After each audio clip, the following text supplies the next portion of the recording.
I was actually working at Google when I had the true realization. Okay.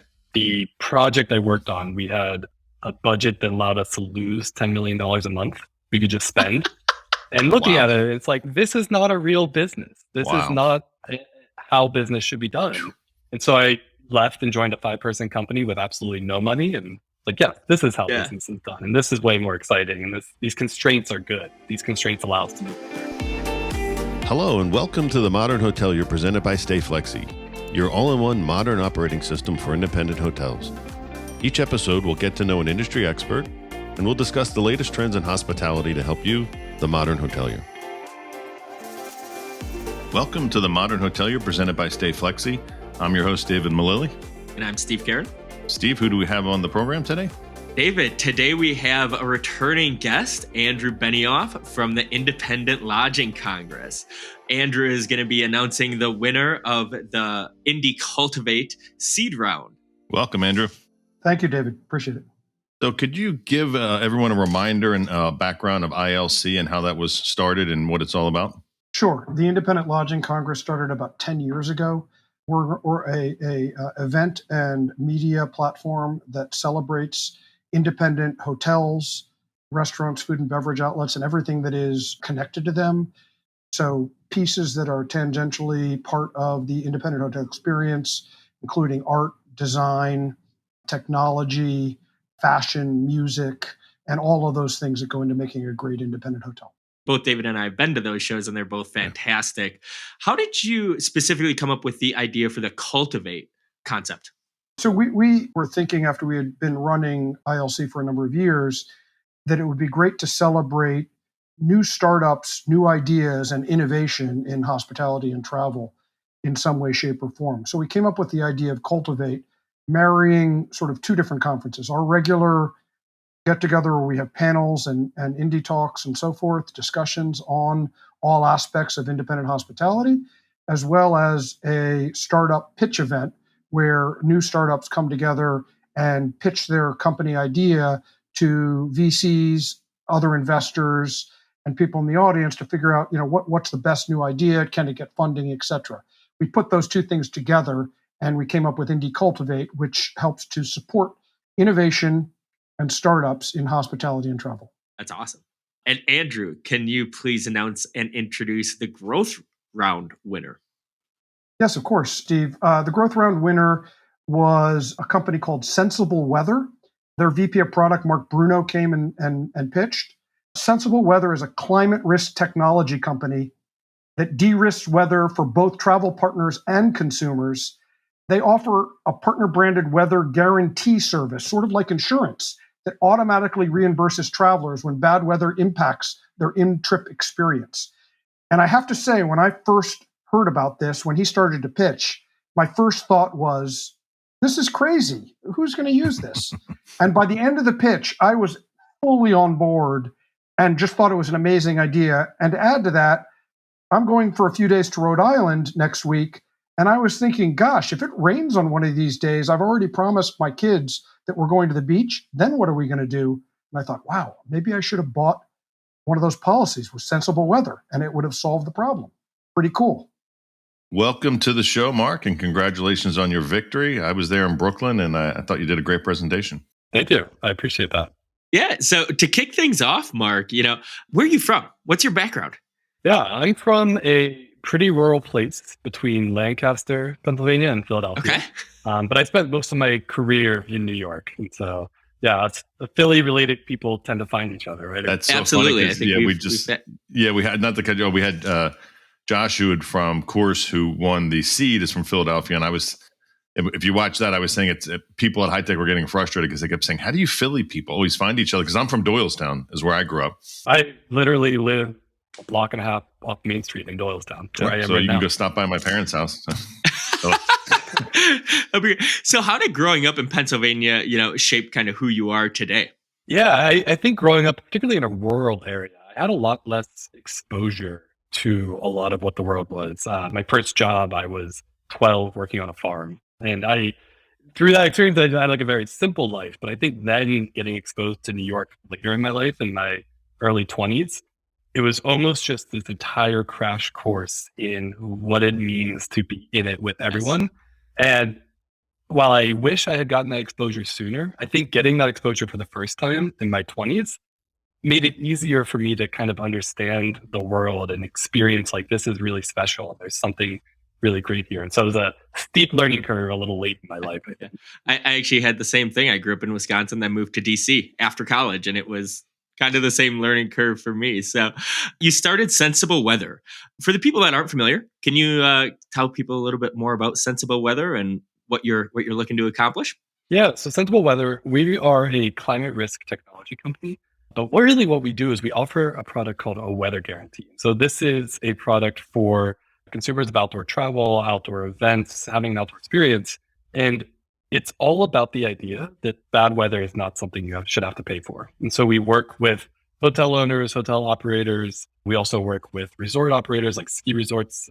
And for our partners, it's about one, being able to make a little bit of additional revenue, but two, it's really about the guest experience. And so we focus on brands that understand that guest experience and are really trying to focus on what did the guest want to do today and how does weather have a negative impact on that? What can we do to remedy that for them? Awesome. That's great. So Steve and I have done several, couple of ILC events. I've been to many of them. What really made you get involved with ILC? How'd you find out about it, and what really drove you to be part of the group? I was made aware of it actually by someone on the team, Pete, who leads our business development. And the thing that stood out to me is just the vibe of it. I'm an experience-driven person, but I work in product design, and I'm always sort of thinking about the brand and the emotion. And as soon as I landed on the website first, I was like, oh, this feels like something I need to be like aware of and sort of next to. And then being there, it was exactly on everything I wanted to be a part of. And I love the conversations. I love the getting to meet people, and everyone in the room seems to understand what a relationship really is. It's not a business relationship. It's sort of an understanding and a mutual appreciation for the human experience. Yeah. And I think I tell people once you've gone to, especially when you attend your second one, you feel more like you're part of a community or a group, or you're like a member versus going to a traditional trade show. I mean, there's no booths. There's a lot of breakout sessions. You can really just talk to people in a natural format where you don't feel like, if you're the guy trying to sell, you don't have to be as salesy. And if you're the person who's getting the pitch, you feel like it's much more comfortable. It was a good event, well attended in Brooklyn. How did you feel going in? I mean, I've done presentations. Did you feel that you were prepared? Did you feel like you were ready? Were you nervous? What was it like that day? Yeah, I was a bit nervous, I'll say, just because I'm a little bit of an outsider to the industry. I'm a tech person. I've sort of entered hospitality about 4 years ago. It's an industry I love, but I was coming from building technology. And I was nervous because of the respect I have for people who really handle those in-person interactions, the actual hospitality of it. Nervous, intimidated is a little bit. But I think that for me, there's one thing that helps quell my nerves is like the words that I'm going to say, the presentation of it, that's one piece. But if it comes from actually understanding what you're trying to accomplish, and if you really know what you're trying to talk about, the actual presentation becomes a lot easier, right? So all of the insights and understanding about travelers and the experience they're trying to have, building just sort of this understanding of hotel operators of what their day-to-day actually looks like, and then just telling a story on top of that knowledge. And so that was kind of the approach I took, was just make sure I understand what I'm talking about and the story will come. Absolutely. After the presentation, did you feel good about it, or were you like, oh, that went terrible? Or how'd you feel after?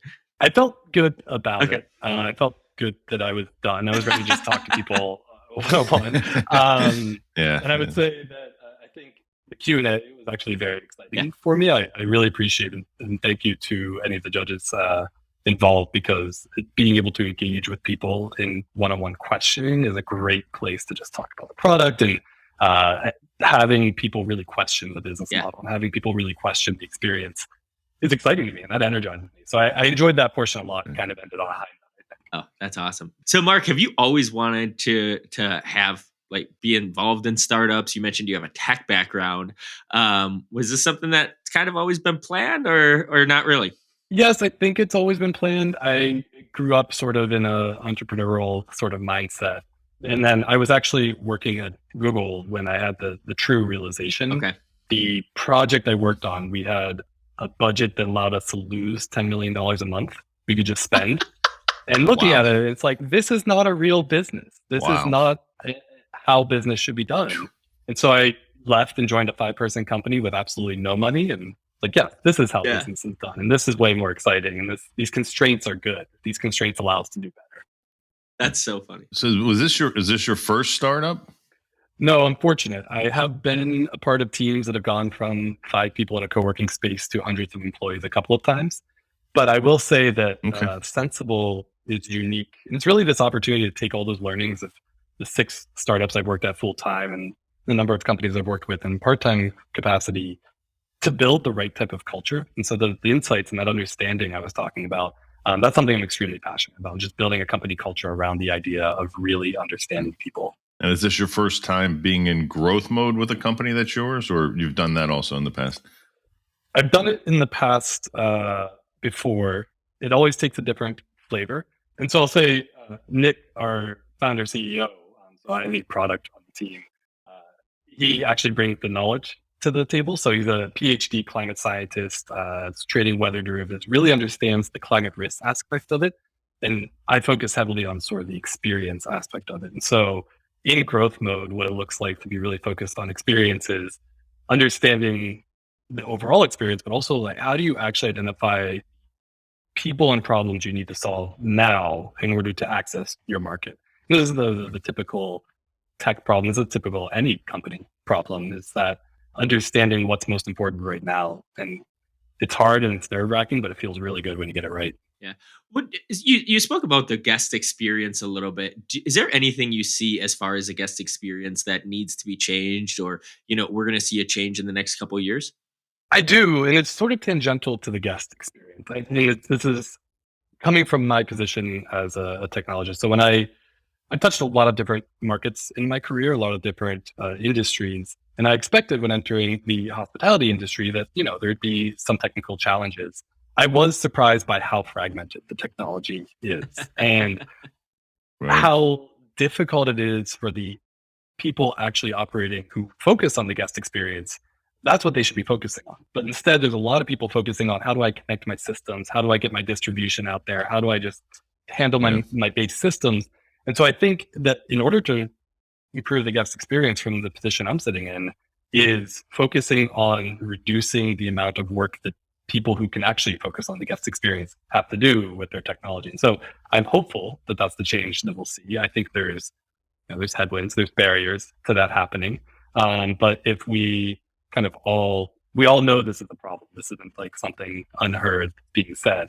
But it's something I'm excited to see. It was so funny. David and I were at High Tech with Stay Flexi, and we talked to so many people, and they said the exact same thing. They're like, we are so tired of integrations. Like, if we get them connected, like, they're great, but then if something goes wrong, they point fingers, and it's just like a headache. And they're like, we're done with it. So I think you're exactly right. Like, one of those all-in-one systems just to come and do everything. So yeah. Well, and I'm sitting here as a guy that is trying to pitch an integration too. So it's a hard position to be in. This is the problem. But then also our integration is please help. Yeah. Well, I think you're talking about the guest experience and how often is a guest experience ruined by weather.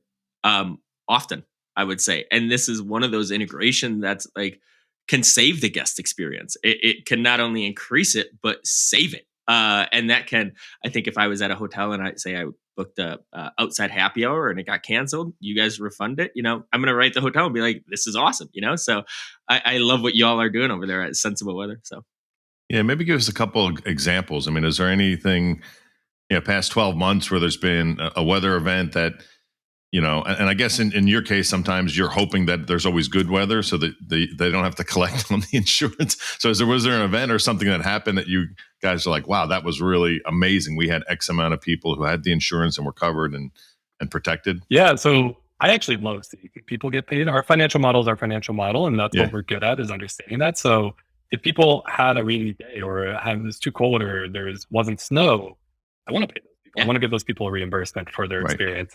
And I think what I'm loving is every single day, I see people getting reimbursements. And so it's not just like, oh, there's a major rain event coming across the Appalachians and like a whole bunch of people got moved around. It's more just like all of these things happening all over the country, all over the world at the same time.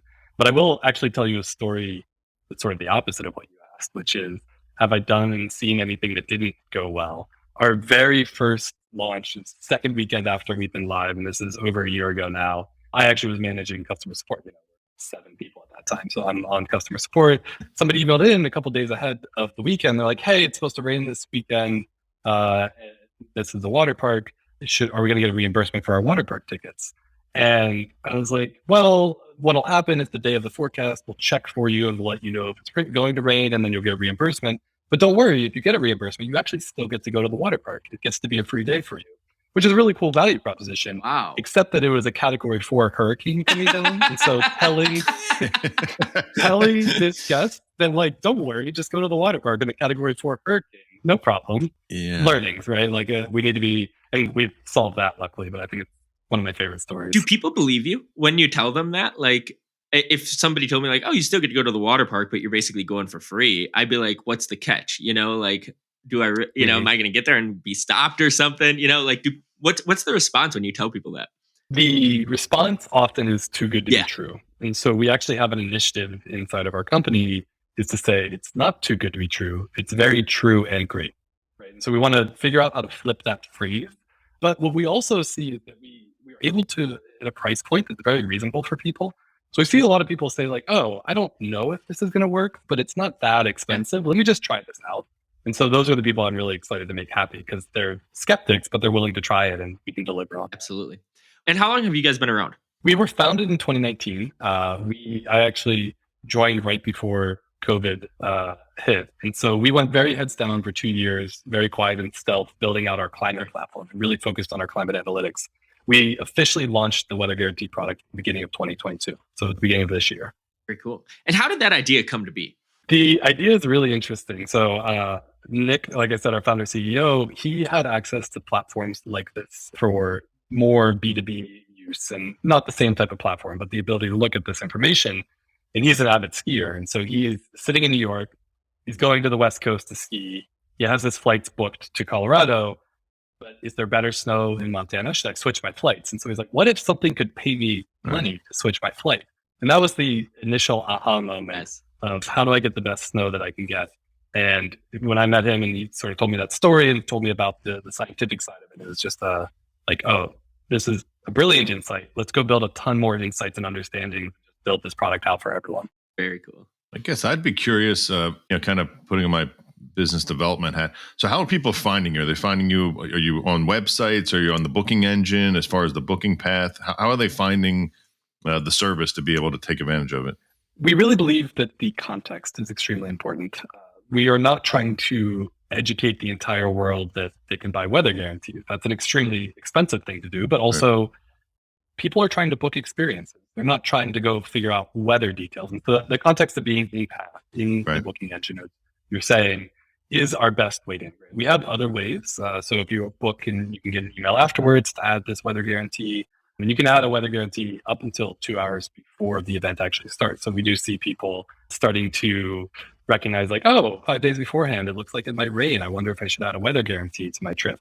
And it's a really good way to sort of engage people in that conversation about the weather. When you book, what's the cost? What's the cost compared to like the insurance for an airline ticket? Is it similar or is it more expensive?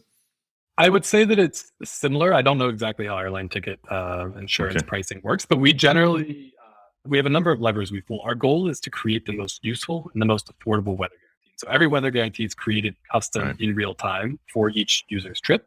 And we look at what is the typical weather in this location? What is this person trying to do? And then we determine this will be the most useful for them and something we can offer at a reasonable price, typically somewhere between 7 to 9% of the total cost of their spending. Do you have a lot of people buying the same day? I'm just thinking if I'm going to a music festival and I see like, oh man, it's supposed to rain today. Can I add that weather protection on that same day, or does it have to be a certain time out in advance? So this is actually a brand new feature for us as well. We used to only offer weather guarantees up till 5 days before the event. And now with a lot of scientific work we've done to integrate some deeper forecasting and some just some really interesting modeling and machine learning we're able to offer up to the moment. What's interesting about forecasts is that sometimes when it says it's going to rain, it's very uncertain of when it's going to rain, if it's going to rain, how much is it going to rain. Sometimes when it says it's going to rain, it is going to rain with certainty. And so there isn't always a weather guarantee option available based on the forecast. There are times when it will absolutely rain and we can't offer a weather guarantee. But there's a lot of times where what you're seeing on your phone in that forecast is really deceptive of what the actual chance of rain might be. And so we're able to help people feel less anxious in those moments when they don't have clear visibility into what the forecast actually means. So you've been around for a couple of years. What's been the biggest challenge you've had, or I guess even the biggest success that you've had as well that you want to talk about? You think on that one for a moment. That's a tough one. Take your time. So I'll say the biggest challenge that we've had is that we find a lot of partners say yes, and a lot of consumers say yes. So on the partners that we're working with, we see attach rates from 40 to 60%, which is a very wild number. It exceeds our expectations. It's and huge. we think we can do much better, actually. This is a very unoptimized world that we launched recently. We have a lot of partners say yes, but going from a partner saying, I want to offer a weather guarantee, to a partner offering a weather guarantee, we run into those technical hurdles that we're discussing, right? The fragmentation, the need to integrate. And so my team spends a lot of time focused on how can we make this as easy as possible for our partners? How can we provide them all of the assets? How can we do the work for them? That's why we have a customer support team on our side. We handle all the support for our partners. We don't want our partners to have to do anything for this. We want them to just be able to operate, to improve the guest experience, and move on. That's aspirational. Like we've said, there's a lot of technical challenges in making that happen. But I'm very excited because we are beginning to work with more and more platforms in order to offer weather guarantees. And so with booking engines, with PMSs, with CRMs as well. Right. So that's, I think that's really the key, is that as an operator, I shouldn't have to figure this out. Very cool. Very cool. You mentioned culture before. Obviously, culture has become a much larger thing over the past 10, 20 years or so. How have you built the culture inside Sensible? It starts with hiring, first of all. You have to hire people who truly care about other people. So that's one thing. Second thing is open conversations. So at Sensible, we spend a lot of time talking about our culture. We ask this question, why do we like working together? And then we really dissect that and really identify and really spend a lot of thoughtful time together, just sort of, you could think of it as like holding hands in a circle, but we're a fully remote team. So holding hands on a Zoom call and really thinking through like what makes us enjoy working together so that we can also do really good work.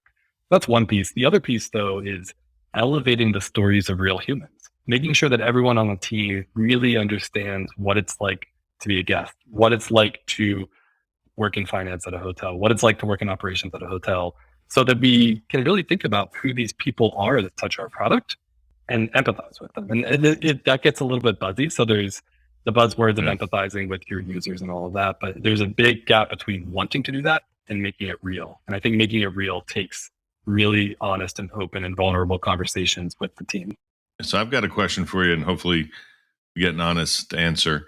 So on our standard podcast format, one of the questions I ask is, if you had a superpower, if you could have a superpower, what would it be? And it seems like you guys kind of have a superpower with predicting the weather. So do you guys use that internally? Because Doylestown, that Northeast area is an area where you don't know what's coming, and you don't know if it's going to be humid, it's going to be perfect, it's going to rain one moment, the snow, So do you guys use that internally? Do you have something where you're like, oh yeah, today I'm going to have to bring an umbrella or bring a jacket? Do you guys use it internally? We do. And so the first thing we ever built was this thing we called the answers widget, which was, where are you going and when are you going? And we'll give you the answer. And I remember it was a very rough MVP. We were just experimenting. It never really went anywhere, but we used it a lot internally. And I remember when we deprecated it, nobody really told Nick, our CEO, that we were going to stop supporting it. And then one day he's like, it's gone. I use this every day. I don't know how to plan a trip anymore without this tool. Sure. And so it was really funny because there's so much powerful data. And I'm so excited about yes, we can reimburse you if it rains. But actually what Sensible is the ability to provide insights and understanding for guests as well. What should I do on a day when it rains? What should I pack when I'm leading up to my trip? Where should I go in August if I want to do XYZ activity? And so the real power of Sensible will come. But for now, we're very focused on making sure that reimbursement experience is strong. Yeah, it must be annoying. You probably got family members texting you and saying, "Hey, Mark, I'm going to go to Ocean City today. Should I go or should I just stay in Philly?" Yeah.